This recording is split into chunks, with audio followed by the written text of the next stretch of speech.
Remember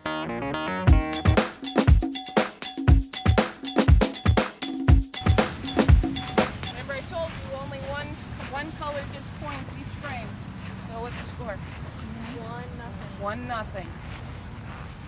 So, and the reason it's 1-0 is because red is closest, and then the next closest color is the color that's out. All right. So that's 1-0.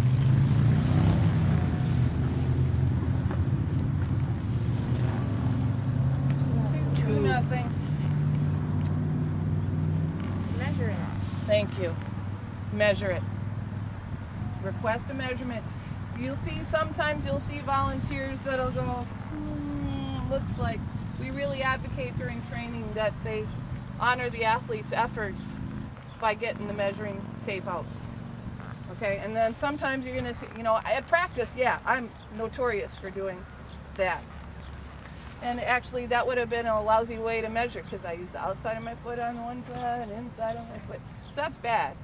Get used to having the athlete ask for a measurement. Again, try not to encourage them to do it every time because that is a time suck. All right, so, but encourage, and we encourage the volunteers to measure when in doubt, okay?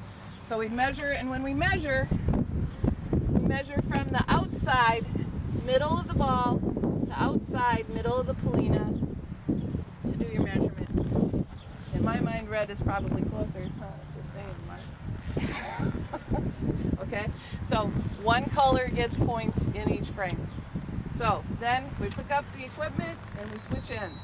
If you have a mobility issue or a walker, even vision, I wouldn't say vision as much, but especially with mobility issues, you can, as a coach and athlete, make a request to only play in one direction to save on their energy.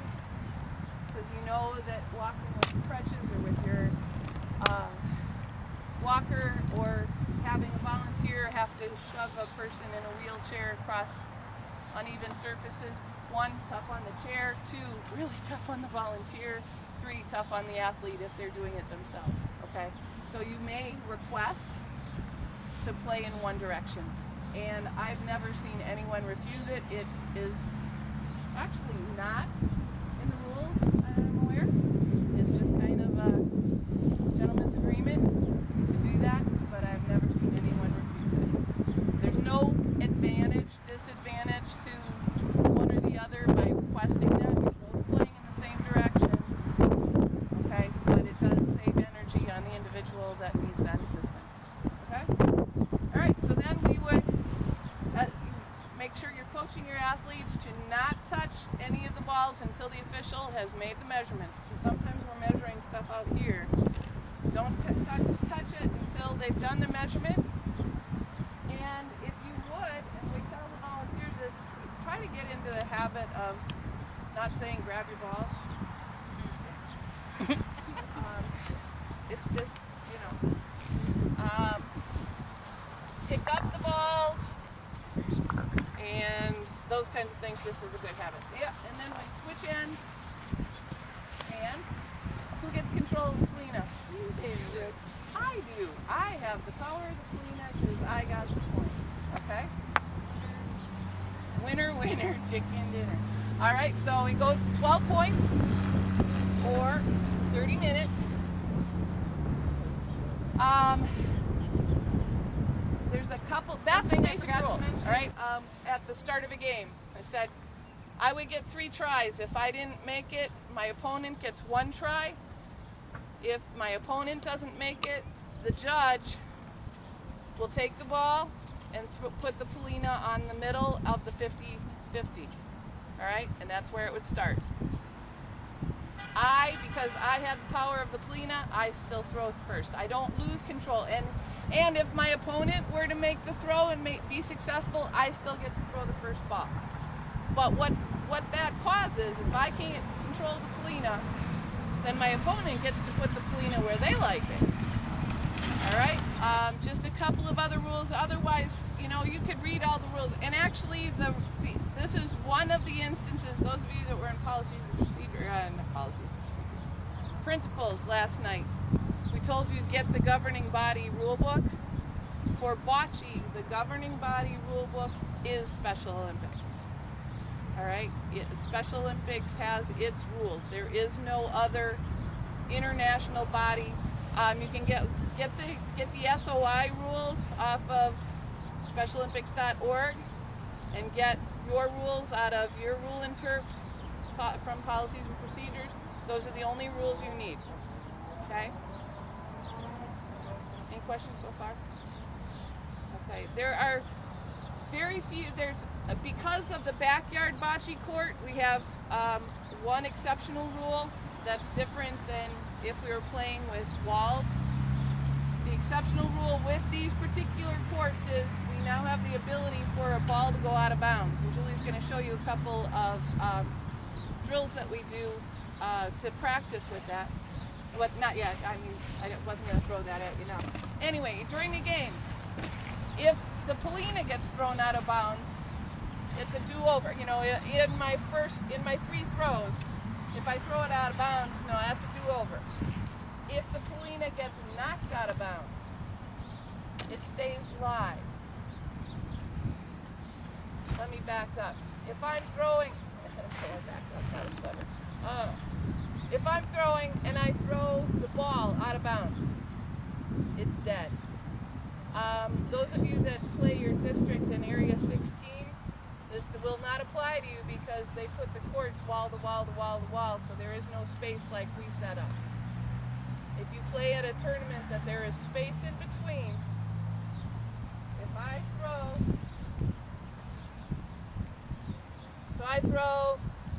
and my ball goes out of bounds, it's dead.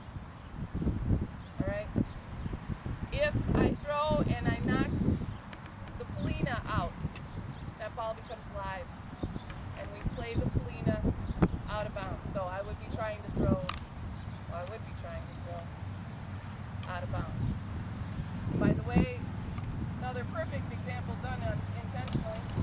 On the line is in. So any ball that's under the line is in also. Yes? So if the Polina goes out of bounds after the dead ball goes out, is the dead ball alive again? The dead ball comes back to life. Okay. That's why you want to. That's why you, when you're teaching this, and even in practice, don't ever let anybody pick anything up until it's time to score.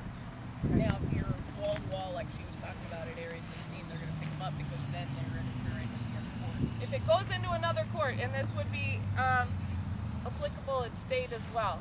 At state, there will be space in between, but if I'm playing and that happens, that ball's dead, dead, dead, dead. Okay, it's in another court.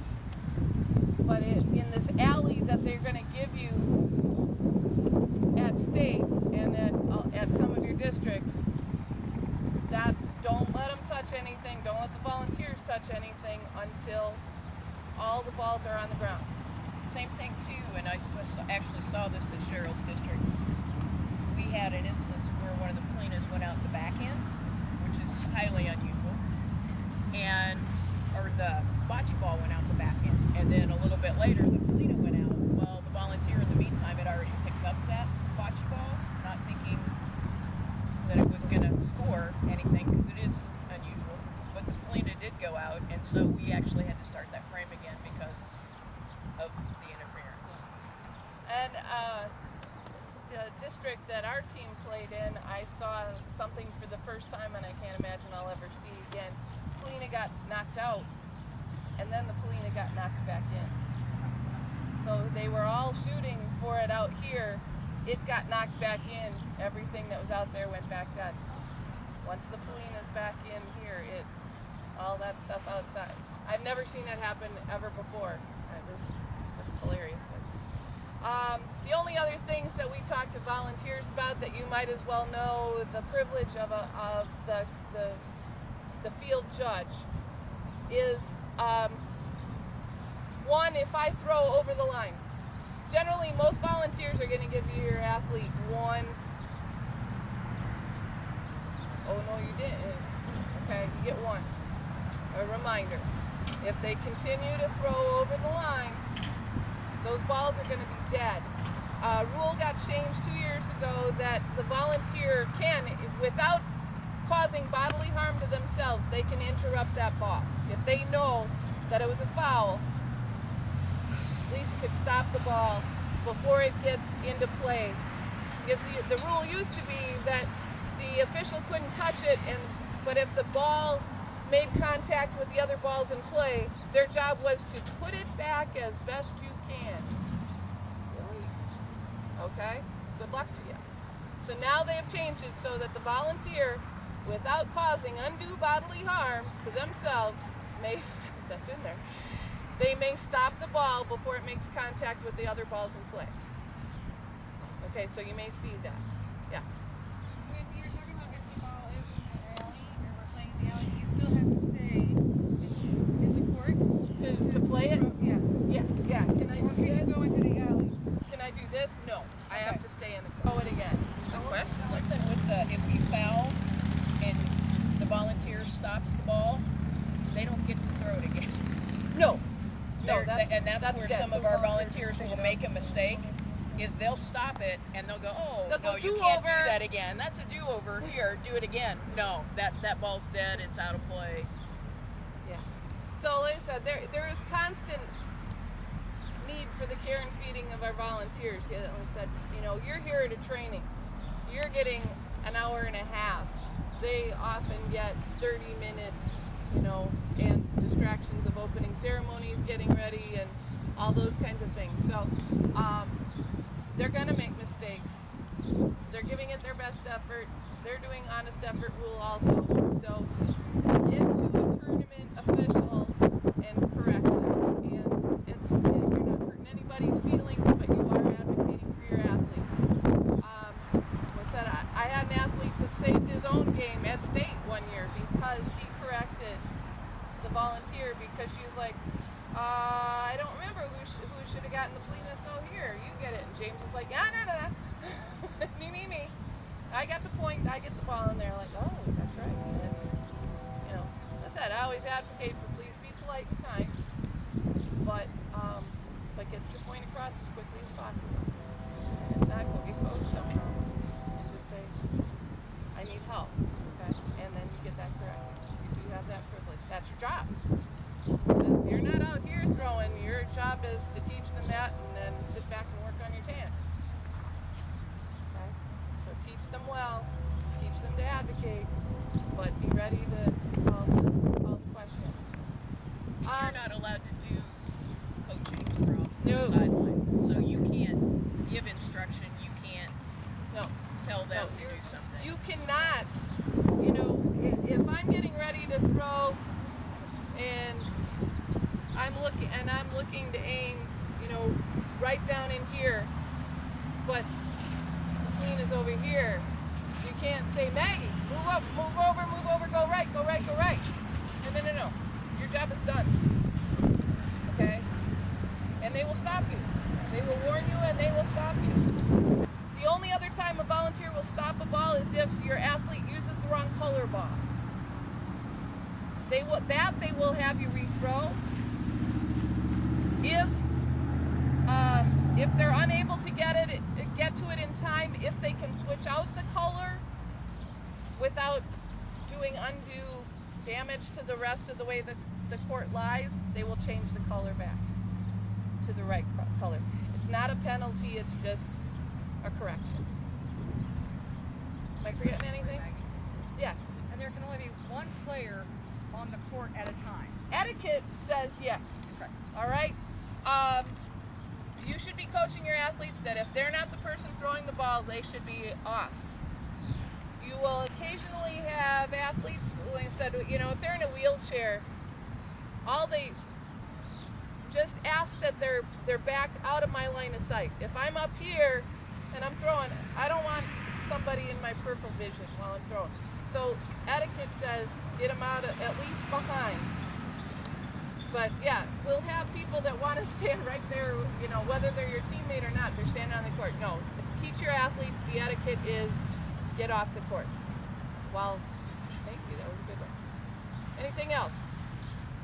Do you want to Maggie. do some of the game? Oh, You let them play first. play Throw first. the balls at the end, like you put his balls on the outside and you put yours on the inside. Does it matter where to begin? To start, So generally what the officials are going to do is kind of help the athletes by having them all sorted out Okay. to start the frame.